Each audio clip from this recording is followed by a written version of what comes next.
મને સીતારામ બધાને તો હું અત્યારે જાઉં છું ઓળદર અને આ તો ડ્રાઇવિંગ હું જ કરું. વૈસે તો મને એટલે ડ્રાઇવિંગ ગમતું નથી, પણ જ્યાં સુધી સ્કૂટર ન આવડે ત્યાં સુધી આપણે એમ થાય કે શીખી લઈએ તો બધે કામ આવે, પણ જ્યારે કરવાનો ટાઈમ આવે ને ત્યારે એટલું ગમે નહીં. પણ અહીંથી પોરબંદરથી આજે પુલ ઉપરથી જ્યારે જઈએ ને, જો આ પુલ દેખાય 15 થી 20 મિનિટમાં હું પૂગી જઈ ઓળદર માતાજીના દર્શન કરવા.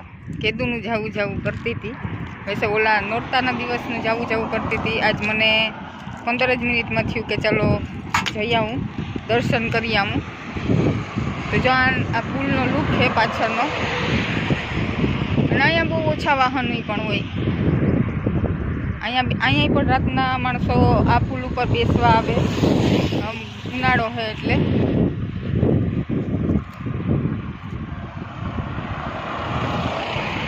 અને બેસવાની જ્યાં અહીંયા મજા આવે. એનું લુક આજે તો પોરબંદર જ છે.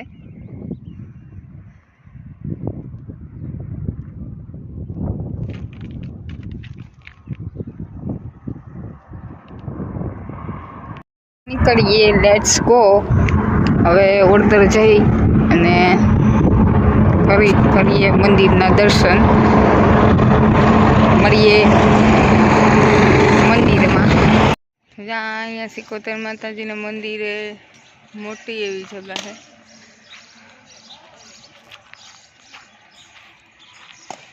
સોમવાર છે તોય છે માણસ, મંગળવારે સૌથી વધારે હોય, કારણ કે મંગળવારનો વાર છે અને ઘણા બધા ભરે ખરી. મંગળવાર ભરે માતાજીના. ને આ ચૈત્ર મહિનો છે ને નવરાત્રિ ચાલુ છે એટલે માણસ આવે. મારે અહીં નોરતાનું હતું, ઓલા નોરતાનું નવરાત્રિમાં જઈએ. નવરાત્રિ હમણાં ગઈ ને ત્યારનું આવવાનું હતું, ત્યારે આવી ન શકી. તો આ જઈવી, આજ બીજું નહોતું તો હે જ માતાજીનું.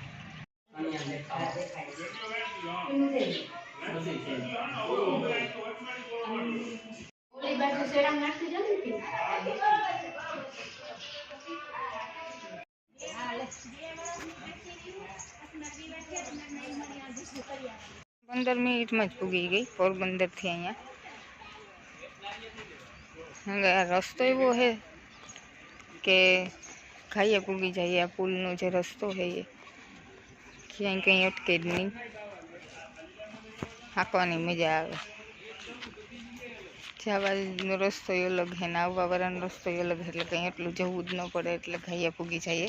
અને નકર આ પુલ શોર્ટ પડે જ્યાં મંદિર આવવા માટે. અને નકર હવે પોરબંદર કોઈને જવું જ ન પડે નીચે, કારણ કે જે આ પુલ બધા બની ગયા ને દ્વારકા જે જતા હોય ને જાત્રાળુ, એ લોકોને ડાયરેક્ટ જ જઈ શકે. એવી રીતના પુલ બધી કોર છે હવે પોરબંદરમાં. નીચે નહીં ઉતરવાનું, પોરબંદરમાં જવું જ ન પડે સિટીમાં, ડાયરેક્ટ જ એ રસ્તો વયો જાય દ્વારકા, હર્ષદ.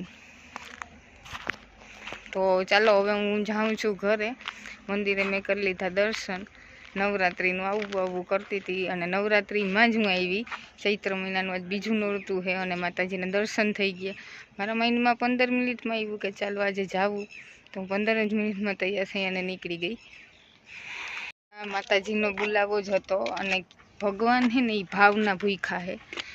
તમે કંઈ પણ કરો એને ભાવથી જે કરો ને એનો જ ભૂખો છે. પોરબંદર જો પૂગી આવી, આ છે સાંદીપની મંદિર, દેખાય સાંદીપની મંદિર. અને આ જો રોડ છે ને આ પોરબંદરથી ઓળદરનો પુલ છે આ. અને હવે આવી ગયું પોરબંદર. આ સાંદીપનીથી ડાયરેક્ટ પુલે ચડી જઈએ ને એટલે ડાયરેક્ટ 15 જ મિનિટમાં ઓળદર. હું અહીંયા પુલ ઉપર બેસી ગઈ, પાણી પીધું, ફિલ્ટરનું પાણી પીતું હોય એટલે પછી બીજું પાણી ક્યાંય પીધું નહોતું મંદિરે પણ. અને હારે જ છે